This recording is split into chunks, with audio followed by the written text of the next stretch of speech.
Shrimad home remedies में आपका स्वागत है और हम आपको बताएंगे अघोरियों की रहस्यमयी दुनिया के बारे में कुछ अनजानी और रोचक बातें। अघोर पंथ हिंदू धर्म का एक संप्रदाय है। इसका पालन करने वाले को अघोरी कहते हैं। अघोर पंथ की उत्पत्ति के काल के बारे में अभी तक निश्चित प्रमाण नहीं मिले, परंतु इन्हें कपालिक संप्रदाय के समकक्ष मानते हैं। ये भारत के प्राचीनतम धर्म शैव मतलब शिव साधक, उनसे ये संबंधित है। अघोरियों को इस पृथ्वी पर भगवान शिव के जीवित रूप में माना जाता है। शिव जी के 5 रूपों में से एक रूप अघोर रूप है। अघोरी हमेशा से लोगों की जिज्ञासा का विषय रहे। अघोरियों का जीवन जितना कठिन है उतना ही रहस्यमयी भी। अघोरियों की साधना विधि सबसे ज्यादा रहस्यमयी है। उनकी अपनी शैली, अपना विधान है, अपना अलग विधियां हैं। अघोरी उसे कहते हैं जो घोर नहीं हो, यानी बहुत सरल और सहज हो, जिसके मन में कोई भेदभाव नहीं हो। अघोरी हर चीज में समान भाव रखते हैं। वे सड़ते जीव के मांस को भी उतनी ही स्वाद लेकर खाते हैं जितना स्वादिष्ट पकवानों को स्वाद लेकर खाया जाता है।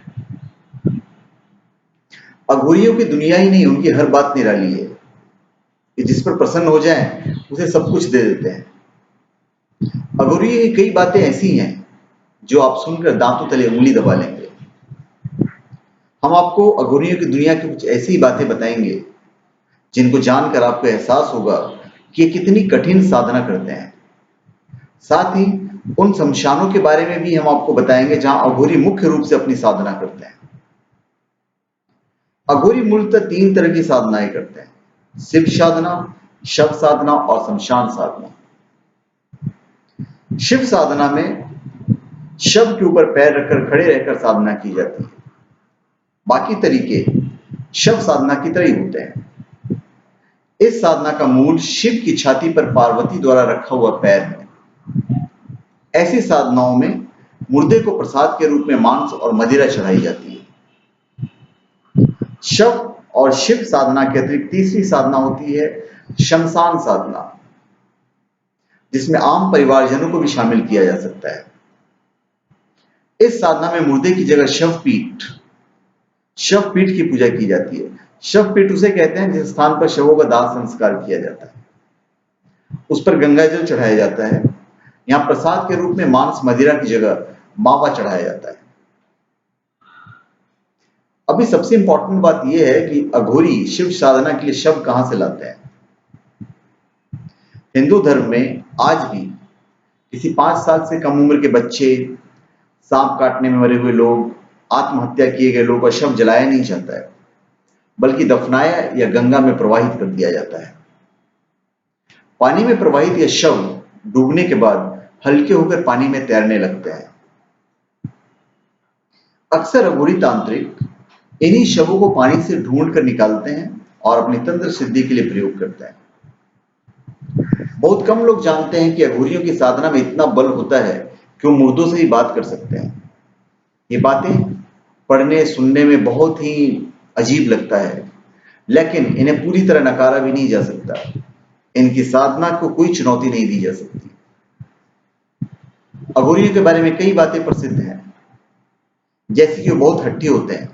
अगर किसी बात पर अड़ जाएं तो उसे पूरे किए बगैर नहीं छोड़ते। गुस्सा हो जाए तो किसी भी हद तक जा सकता है। अधिकतर अघोरियों की आंखें लाल होती है जैसे बहुत गुस्सा हो, लेकिन उनका मन उतना ही शांत, बिल्कुल शांत होता है। काले वस्त्रों में लिपटे अघोरी गले में धातु की बनी नरमुंड की माला भी पहनते हैं। अघोरी अक्सर शमशानों में ही अपनी कुटिया बनाते हैं, जहां एक छोटी सी धुनी जलती रहती है। जानवरों में वो सिर्फ कुत्ते पालना पसंद करते हैं। उनके साथ उनके शिष्य रहते हैं जो उनकी सेवा करते हैं। अघोरी अपनी बात के बहुत पक्के होते हैं। वे अगर किसी से कोई बात कहते हैं तो उसे पूरा करते हैं। अघोरी गाय का मांस छोड़कर बाकी सभी चीजों को खाते हैं, मानव मल से लेकर मुर्दे का मांस तक। अघोर पंथ में शमशान साधना का विशेष महत्व है, इसलिए शमशान में रहना ही ज्यादा पसंद करते हैं। शमशान में साधना करना शीघ्र ही फलदायक होता है। शमशान में साधारण मानव जाता ही नहीं, इसलिए साधना में विघ्न पड़ने का कोई प्रश्न ही नहीं उठता। उनके मन से अच्छे बुरे का भाव निकल जाता है, इसलिए प्यास लगने पर खुद का मूत्र भी पी लेते हैं। अघोरी अमूमन आम दुनिया से कटे हुए होते हैं। वे अपने आप में मस्त रहने वाले, अधिकांश समय दिन में सोने और रात में शमशान साधना करने वाले होते हैं। वे आम लोगों से कोई संपर्क नहीं रखते, ना ही ज्यादा बातें करते हैं। वे अधिकांश समय अपना सिद्ध मंत्र ही जाप करते रहते हैं। आज भी ऐसे अघोरी और तंत्र साधक हैं जो पराशक्तियों को अपने वश में कर सकते हैं। ये साधनाएं शमशान में होती हैं, और दुनिया में सिर्फ 4 शमशान घाटी ऐसे हैं जहां तंत्र क्रियाओं का परिणाम बहुत जल्दी मिलता है। यह है तारापीठ का शमशान जो पश्चिम बंगाल में है, कामाख्या पीठ जो आसाम में है, और त्र्यंबकेश्वर नासिक में है, और उज्जैन मध्य प्रदेश का शमशान है। तारापीठ के बारे में मैं शॉर्टकट में बता देता हूँ। यह मंदिर पश्चिम बंगाल के वीरभूमि जिले के एक छोटे से शहर में, यहाँ तारा देवी का मंदिर है। इस मंदिर में मां काली का एक रूप तारा मां की प्रतिमा स्थापित है। रामपुर हाट से तारापुर की दूरी लगभग 6 किलोमीटर के आसपास है। पौराणिक मान्यताओं के अनुसार यहाँ पर देवी सती ने के नेत्र गिरे थे, इसलिए इस स्थान को नयन तारा भी कहा जाता है। तारापीठ के प्रांगण शमशान घाट के निकट स्थित है। इसे महाशमशान घाट के नाम से जाना जाता है। इस महाशमशान घाट में जलने वाली चिता की अग्नि कभी बुझती नहीं है। यहाँ आने पर लोगों को किसी प्रकार का भय नहीं लगता है। मंदिर के चारों ओर द्वारका नदी बहती है।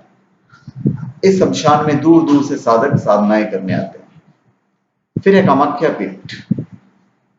असम की राजधानी दिसपुर के पास गुवाहाटी से 8 किलोमीटर दूर कामाख्या मंदिर है। यह मंदिर एक पहाड़ी पर बना हुआ है, वह इसका तांत्रिक महत्व है। प्राचीन काल से सतयुगीन तीर्थ कामाख्या वर्तमान में तंत्र सिद्धि का सर्वोच्च स्थल है। पूर्वोत्तर के मुख्य द्वार कहे जाने वाले असम राज्य की राजधानी दिसपुर से 6 किलोमीटर की दूरी पर स्थित नीलांचल अथवा नैल शैल पर्वतमालाओं पर स्थित मां भगवती कामाख्या के सिद्ध शक्तिपीठ सती के 51 शक्तिपीठों में सर्वोच्च स्थान रखता है। यही भगवती की महामुद्रा यानी योनि कुंड स्थित है। यह स्थान तांत्रिकों के लिए स्वर्ग के समान है। यहाँ स्थित शमशान में भारत के विभिन्न स्थानों से तांत्रिक तंत्र सिद्धि प्राप्त करने आते हैं। फिर नासिक में त्र्यंबकेश्वर ज्योतिर्लिंग मंदिर महाराष्ट्र के नासिक जिले में। यहाँ के ब्रह्मगिरी पर्वत से गोदावरी नदी का उद्गम है। मंदिर के अंदर एक छोटे से गड्ढे में 3 छोटे छोटे लिंग है, ब्रह्मा, विष्णु और शिव। इन तीनों देवों के प्रतीक माने जाते हैं। ब्रह्मगिरी पर्वत के ऊपर जाने के लिए 700 सीढ़ियां बनी हुई है।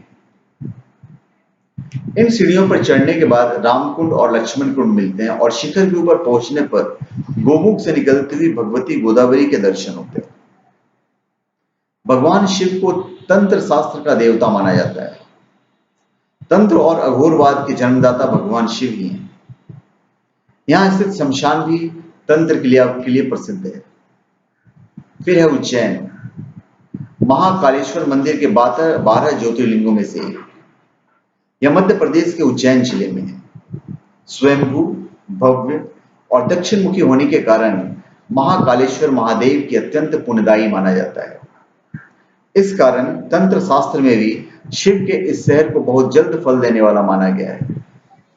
यहाँ के शमशान में दूर दूर से साधक तंत्र क्रिया करने के लिए आते हैं।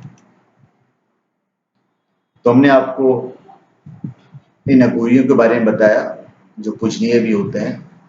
अगर आपको हमारा वीडियो अच्छा लगा तो आप इसे लाइक कीजिएगा। अगर आपको अच्छा नहीं लगा तो डिसलाइक करने के लिए तो नहीं कहूँगा, पर फिर भी आपकी मर्जी है। और अगर आपको अच्छा लगा तो जो ज्ञान आप हमारे द्वारा प्राप्त कर रहे हैं उसे शेयर कीजिएगा ताकि यह ज्ञान दूसरों तक पहुंचे। अगर आपकी किसी चीज़ की फरमाइश वगैरह हो या कोई चीज़ जानना चाहते हैं तो आप किसी वीडियो के कमेंट बॉक्स में लिख सकते हैं। हम यथासंभव कोशिश करेंगे कि यह ज्ञान आप तक पहुंच जाए। वीडियो के माध्यम से। सब्सक्राइब करना नहीं भूलें। तो आप हमारे चैनल पे सब्सक्राइब करें और अपने कमेंट दीजिए। धन्यवाद।